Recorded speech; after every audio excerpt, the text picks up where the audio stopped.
नमस्कार दोस्तों, मैं Dikshu Chandra from government polytechnic Badaun. आज मैं आपके लिए हीट ट्रांसफर ऑपरेशन का एक नया टॉपिक थर्मल रेडिएशन लेके आया हूँ। थर्मल रेडिएशन हीट ट्रांसफर के तीन मोड होते हैं, ठीक है। नंबर एक कन्वेक्शन, नंबर दो कंडक्शन, नंबर तीन रेडिएशन, ठीक है। कन्वेक्शन और कंडक्शन में हीट ट्रांसफर के लिए मीडियम की आवश्यकता होती है, जबकि रेडिएशन में हीट ट्रांसफर के लिए, ठीक है, मीडियम की आवश्यकता नहीं होती है। यह इसमें हीट ट्रांसफर विदाउट मीडियम होता है, ठीक है। जैसे अपने सूर्य से आने वाला प्रकाश तक पृथ्वी तक जो सूर्य का प्रकाश आ रहा है वो किस मीडियम से आ रहा है, किस मोड से आ रहा है, ठीक है, हमारा रेडिएशन मोड से आ रहा है, ठीक है। हमें रीड करना है सिर्फ थर्मल रेडिएशन, ठीक है। थर्मल रेडिएशन सिर्फ टेम्परेचर के कारण होता है, टेम्परेचर डिफरेंस के कारण होता है या सरफेस के टेम्परेचर के कारण होता है, ठीक है। रेडिएशन बहुत सारे होते हैं। रेडिएशन हमारा गामा रेज का रेडिएशन, अल्ट्रावायलेट का रेडिएशन, ठीक है, रेडियो वेव्स का रेडिएशन, ठीक है, बहुत सारे रेडिएशंस होते हैं सिर्फ पर हमें, ठीक है, इस यूनिट में हमें रीड करना है only thermal radiation. Thermal radiation, ठीक है, की रेंज, थर्मल रेडिएशन की रेंज 10 की पावर -4 मीटर से 10 की पावर -7 मीटर तक होती है। मतलब ऐसे रेडिएशन जिसकी वेवलेंथ, ठीक है, जिसकी वेवलेंथ 10 की पावर -4 मीटर से 10 की पावर -7 मीटर तक हो, ठीक है, यह सारी वेवलेंथ वाली वेव्स हमारी किस में आएंगी, थर्मल रेडिएशन में आएंगी। अब हम जानते हैं थर्मल रेडिएशन होता क्या है। थर्मल रेडिएशन एक हीट या एनर्जी का ट्रांसफर का मोड है, ठीक है। इस मोड में एनर्जी का ट्रांसफर बॉडी की सरफेस से इलेक्ट्रोमैग्नेटिक वेव्स के द्वारा टेम्परेचर डिफरेंस के कारण होता है। मतलब थर्मल रेडिएशन हमेशा किसी बॉडी के अक्रॉस सरफेस से होगा, ठीक है। किसके द्वारा होगा, इलेक्ट्रोमैग्नेटिक वेव्स के द्वारा होगा या इलेक्ट्रोमैग्नेटिक मैकेनिज्म के द्वारा होगा, ठीक है। और किस कारण ये होता है, ये इलेक्ट्रोमैग्नेटिक जो मैकेनिज्म या वेव्स ट्रेवल करती है वो क्यों करती है, टेम्परेचर डिफरेंस के कारण एक स्थान से दूसरे स्थान तक ट्रेवल करती हैं, ठीक है। अब सबसे पहले, ठीक है, हम जानते हैं कि जो इलेक्ट्रोमैग्नेटिक मैकेनिज्म होती है वो होती क्या है।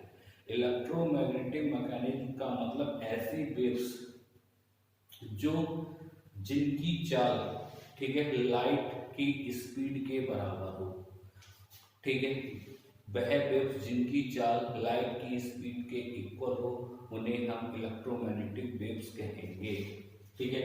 अब इलेक्ट्रोमैग्नेटिक वेव्स की मैंने क्या बताया, लाइट की स्पीड के बराबर। लाइट की स्पीड को c से रिप्रेजेंट करते हैं, c बराबर होना चाहिए 3 × 10⁸ मीटर पर सेकेंड, ठीक है। जो c बराबर होता है लैम्डा इंटू न्यू के बराबर होता है, ठीक है। वेवलेंथ और फ्रीक्वेंसी का मल्टीप्लिकेशन हमेशा, ठीक है, प्रकाश की स्पीड के बराबर होना चाहिए, प्रकाश की स्पीड के बराबर होना चाहिए, ठीक है। जो हमारा थर्मल रेडिएशन है, थर्मल रेडिएशन अगर अगर जनरली समझें तो इसमें, ठीक है, एक स्थान से दूसरे स्थान तक फोटॉन्स मूव करते हैं लाइट की वेलोसिटी के साथ, ठीक है, और जिस सरफेस पे जाके टकराते हैं सारी एनर्जी वो उस सरफेस को दे देते हैं, ठीक है। इन फोटॉन्स के पास जो एनर्जी होती है वो E बराबर एच न्यू होती है, ठीक है। E बराबर H new, H Planck constant और न्यू फ्रीक्वेंसी होती है, ठीक है। थर्मल रेडिएशन जो डिपेंड करता है, ठीक है, निम्न फैक्टर्स पर डिपेंड करता है। Number 1 nature of the surface, number 2 हमारा क्या कहते हैं temperature of the surface, number 3, ठीक है, wavelength and frequency of the radiation, wavelength and frequency of the radiation, ठीक है।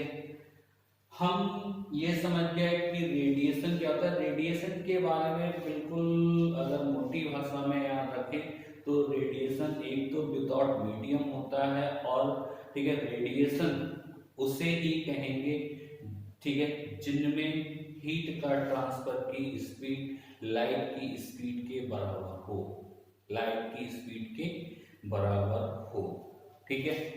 अब हमारे पास रेडिएशन की कुछ डेफिनेशन हमें जानना है, ठीक है। सबसे पहली डेफिनेशन आती है टोटल इमिसिव पावर, ठीक है। इसे हम कुल उत्सर्जक क्षमता भी कहते हैं। टोटल इमिसिव पावर मतलब, इमिसिव का मतलब होता है उत्सर्जन। उत्सर्जन किसी सरफेस से टेम्परेचर के कारण जो एनर्जी रेडिएट होती है उसे इमिसिव या निकलना कहते हैं, एनर्जी का निकलना कहते हैं। टोटल इमिसिव पावर क्या होती है, ठीक है, total amount of energy radiated by the surface per unit area and per unit time. मतलब किसी बॉडी के एकांक क्षेत्रफल से एकांक समय में जितनी ऊर्जा उत्सर्जित होती है, जितनी एनर्जी उत्सर्जित होती है, उसे हम क्या कहेंगे, टोटल इमिसिव पावर कहेंगे। टोटल इमिसिव पावर को कैपिटल E से डिनोट करेंगे, कैपिटल E से रिप्रेजेंट करते हैं, ठीक है। इसकी unit joule per second into metre square होती है, या इसकी unit watt upon metre square होती है।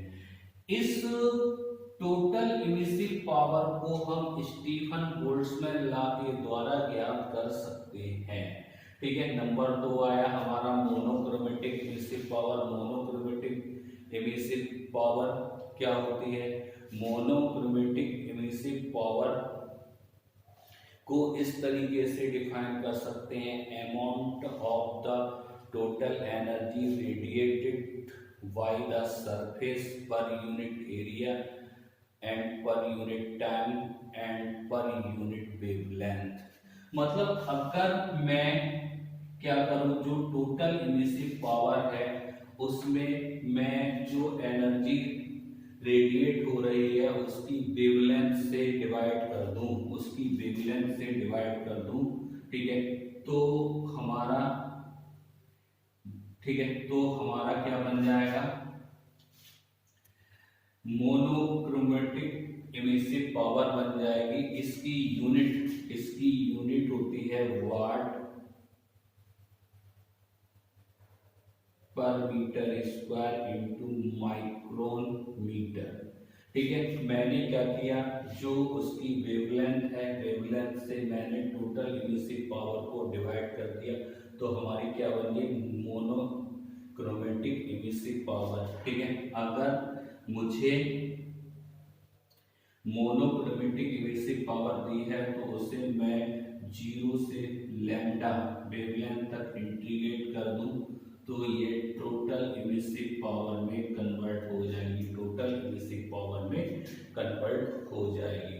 अब आता है हमारा नेक्स्ट टॉपिक इमिसिविटी। इमिसिविटी किसी भी बॉडी की एनर्जी रेडिएट करने की क्षमता को रिप्रेजेंट करती है। मतलब कोई भी बॉडी है वो कितनी एनर्जी रेडिएट करेगी, ठीक है, वो हम इमिसिविटी के द्वारा पता कर सकते हैं। इमिसिविटी को अपसाइलन से रिप्रेजेंट करते हैं। अपसाइलन बराबर होता है E अपॉन EB, ठीक है। E यहाँ total emissive power of any body, EB total emissive power of black body, total emissive power of black body. Small b मतलब ब्लैक बॉडी, ठीक है। जो इमिसिविटी होती है वो हमारी किसी भी बॉडी की इमिसिव पावर और, ठीक है, ब्लैक बॉडी की इमिसिव पावर का रेशियो होती है, ठीक है, रेशियो होता है, ठीक है। इसकी वैल्यू 0 से 1 के बीच तक वेरी करती है, ठीक है, और इसकी वैल्यू टेम्परेचर और वेवलेंथ के साथ चेंज होती है। इसकी वैल्यू टेम्परेचर और वेवलेंथ के साथ चेंज होती है। अब आया रेडियोसिटी। रेडियोसिटी किसे कहते हैं? रेडियोसिटी